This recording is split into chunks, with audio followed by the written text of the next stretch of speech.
चुनावी सभा है, मैं एक बात अपील करना चाहता हूँ।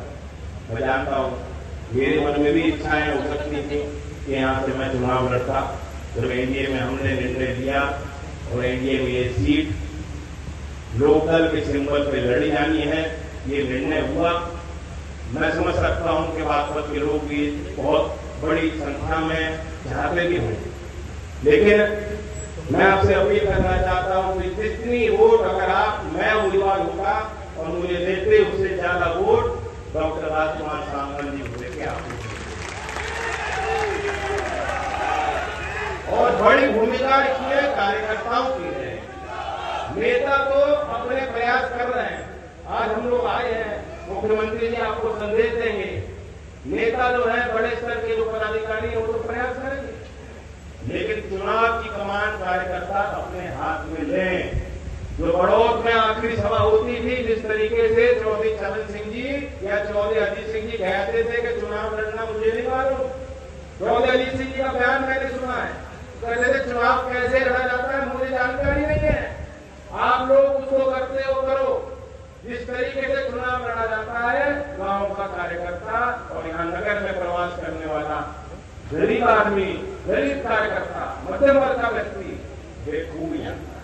तो अपनी वोट को मोल देना, ये मत सोचना जब तो हो गया काम, हो गया गठबंधन, लोकदल भाजपा साथ आ गया, कोई कसर नहीं है, अब कहीं कोई दिक्कत नहीं है, लेकिन जब तक वोट ना पड़ जाए 26 अप्रैल को आपका मतदान आप नहीं करेंगे और सुनिश्चित नहीं करेंगे घर के, मोहल्ले की और कार्यकर्ताओं की जो वोट है लोकदल की, जो वोट है बीजेपी का पुराना, सब लोग मिलकर निकल के जाएं और वोट करें, तब तक बात बनने वाली नहीं। तो 26 अप्रैल को वोट बेखूबी आप कीजिए। मैं एक न्योता भी देना चाहता हूँ, मैंने रटौर के आम की बात कही है, विश्व प्रसिद्ध है, साथ दिखाई दे रही है, नहीं दे रही है। सुस्त हो, पहली मीटिंग है सुबह की, सुस्ती निकालो, थके क्या, दिख रही है नियत और नीति। और बाकी जब कसर होगी, क्योंकि हमारे मुख्यमंत्री बहुत तेजी से बातों को समझते हैं और डंडे, हम लोग तो विपक्ष में भी रहे, हमने देखा कुछ बातें विपक्ष में रहकर हम बोल नहीं सकते, अब तो साथ आगे तो कह सकते हैं। देर नहीं लगा के जो बात समझ में आ जाती है वो तुरंत कर देते, कलम चल पड़ती। चौधरी चरण सिंह जी के कार्य प्रणाली, चौधरी चरण सिंह जी का जो विजन था भारतीय समाज की, भ्रष्टाचार जो एक मुख्य बिंदु था कि भ्रष्टाचार मुक्त समाज का निर्माण कैसे, जातिवाद के खिलाफ खड़े होते। यही जनता मेरे कॉलेज का किस्सा है कि इसका नाम जब उनके बिरादरी से जोड़ा गया तो उसका विरोध और तो कोई कर नहीं सकता था। चौधरी चरण सिंह जी ने विरोध किया कि जाति सूचक शब्दों का प्रयोग शिक्षण संस्थानों में नहीं किया जाना चाहिए। आज ऐसे ही शिक्षा मंदिर में कार्यक्रम होता है, हम लोग इन बातों को समझते हैं, उस समय शायद लोगों को समझ नहीं आती हो। हम लोग समझ रहे हैं कि देश का निर्माण आधुनिक भारत का करना है, तो जाति के और लिंग भेद के और इन चीजों से उठकर समाज को आगे ले जाना। और एक और मुख्य बिंदु चौधरी साहब की नीति का था कि आर्थिक तौर पे गैर बराबरी से दूर कैसे हम करें, अमीर और गरीब के फासले को हम लोग कैसे बांटें, और उसके लिए उन्होंने उपाय दिए। नंबर 1, क्योंकि उस समय ग्रामीण समाज बहुतायत में था, खेती कर रहे लोग बहुतायत में थे, आज भी है। उन्होंने समझा कि देश का मूल ढांचा व्यवस्था का जब तक गांव का विकास नहीं होगा, ये भारत देश विकसित नहीं। और दूसरी बड़ी बात, गैर बराबरी दूर करने की उन्होंने देश की जनता से मांगा है। रोज आप देखते हैं देश के किसी कोने में जाकर वो अपील कर रहे हैं, मेहनत कर रहे हैं, और मेहनत का फल मीठा होता है। जिस प्रकार से बागपत का रटौर का आम मीठा है, उसी प्रकार से यहाँ का गुड़ अच्छा है, यहाँ की मिठाई है, यहाँ के लोगों का निराला अंदाज है। मुझे उम्मीद है कि यह बागपत भी उस संदेश से दूर नहीं रहे। और खास तौर से जब देश के प्रधानमंत्री जी ने जिस प्रकार से चौधरी चरण सिंह जी की नैतिकता लोगों को दिखाई देती, उनकी ईमानदारी लोगों को याद है, उसी प्रकार से प्रधानमंत्री जी ने जब नारा दिया कि ना खाऊंगा ना खाने दूंगा।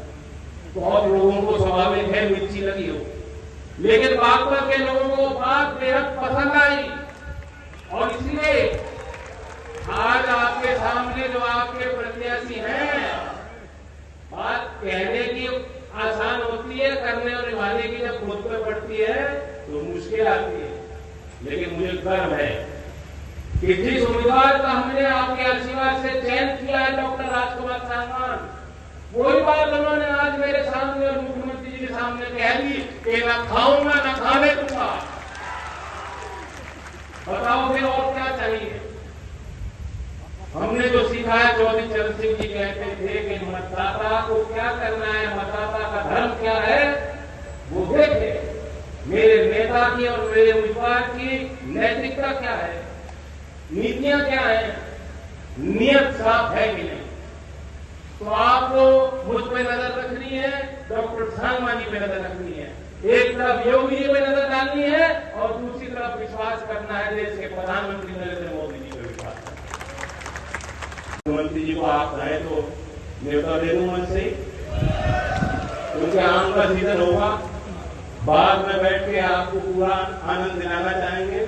जीतने के बाद डॉक्टर सांगवान जी और हम सब लोग आपको नुस्खा दे रहे हैं, जरूर आके रटौल की प्रसिद्ध आम को आप देखिएगा और ऐसा काम आप करेंगे। मुझे विश्वास है कि यहाँ जो गन्ने की खेती करते हैं, किसान हैं, छोटे व्यापारी हैं, हर वर्ग के आदमी, जीवन में मिठास लाने का काम जिस तरीके से आप कर रहे हैं और आगे आपको शक्तिशाली होके बढ़ चढ़कर करना है।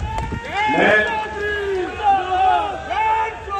हमारे सोहनलाल द्विवेदी जी की 3 पंक्ति सुनाता हूँ, प्रेरणादायक है, लंबी कविता है, मैं पूरी कविता नहीं सुनाऊंगा, 3 पंक्ति सुनाता हूँ।